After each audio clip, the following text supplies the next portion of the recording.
This is Joshua Vergara from Android Authority. What's going on, everybody? And here is your first look at the Samsung Galaxy Note 3. What we heard a lot of during the event, and what you may be hearing much of during the release of the Galaxy Note 3, is that it is the dawn of a new design language, and also the next step in Samsung's core user experience.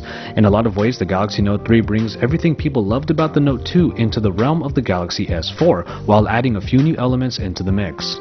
In design, this expectation was that it would be more of the same from the Note 2, but we actually do see some changes this time around. Thanks to some thinner bezels, we have a slightly larger screen at 5.7 inches that has also been bumped up to a 1080p display. The Note 3 takes almost the same footprint of the Note 2 and makes it a little narrower and thinner while shedding some weight. At 168 grams, it is pretty light for a larger device and has a decent balancing that echoes the Galaxy S4 handling. The S Pen turns out smaller than the one found in the Note 2 and, as always, is neatly nestled in a slot in the bottom corner. Otherwise, almost everything about the Note 2, like the button layout, has been retained. What is probably the most jarring change in the Note 3 is the new general material. People who were getting tired of the glossy plastic that Samsung has become very well known for will likely rejoice at the updated material used in the Note 3. From the get-go, you can feel the difference in this textured plastic that also solves the fingerprinting due to not being glossy. The back cover, when removed, is still very thin though, and quite bendy, but this is probably going to be a still very welcome change to the general design. They even get a little tricky and add a stitching around the edges that makes you think like it's leather, when it's really not. As a larger screen at 5.7 inches capable of 1080p, this Super AMOLED screen is more of the same great display quality that Samsung has been capable of.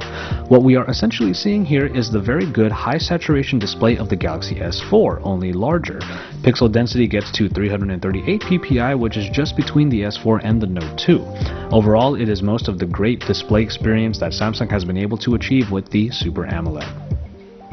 While representatives at Samsung were pretty hush-hush regarding the processor package inside, it's pretty much a given that the Galaxy Note 3 will come with a Snapdragon 800 clocked in at over 2 GHz and backed by the updated Adreno 330. Variations with the octa-core Exynos processor will be available, however.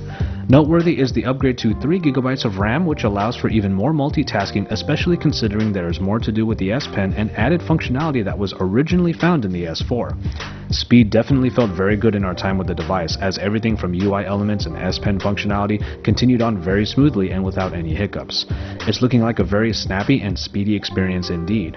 A 3200 mAh removable battery should bring pretty good longevity, while the 16 or 32 GB of storage can be expanded with a micro SD card. On the camera front, we can basically say that the Galaxy S4 camera has made its way to the Note. A quick look into the app shows that the majority, if not all, of the functions the S4 camera introduced have been retained. It should yield the same good 13 megapixel pictures as the S4. In this cursory glance, only one noticeable addition was a golf mode, which is essentially a drama shot made specifically for capturing a golf swing. And finally, TouchWiz has been updated to Android 4.3 in the Note 3. For Samsung, this update means the adding in of many, if not all, the gesture commands originally introduced in the Galaxy S4. This includes hand gestures, smart stay and pause, and air views, even though you could do this with the S Pen already. Speaking of the S Pen, it has been given a new small menu accessed by pressing the button while hovering. This gives access to 5 of the most used S Pen functions.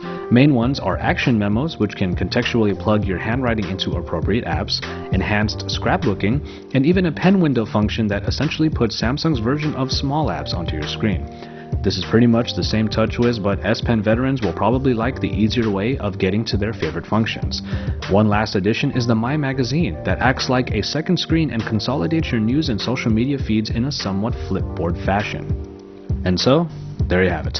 The Galaxy Note 3 set for release pretty soon.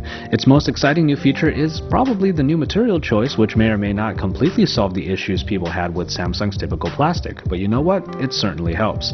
The S Pen has been given even more life as a user's true companion and should please with the new Air Commands menu. Anyone hoping for customization can take advantage of different color cases or smart cases, of which there are plenty. With much of what the Galaxy S4 offered in a Galaxy Note package, we might be looking at one of the hands-down biggest releases of the year. Stay tuned for our full review once we get time with our own units, and keep on Android Authority for the rest of our coverage here from IFA in Berlin.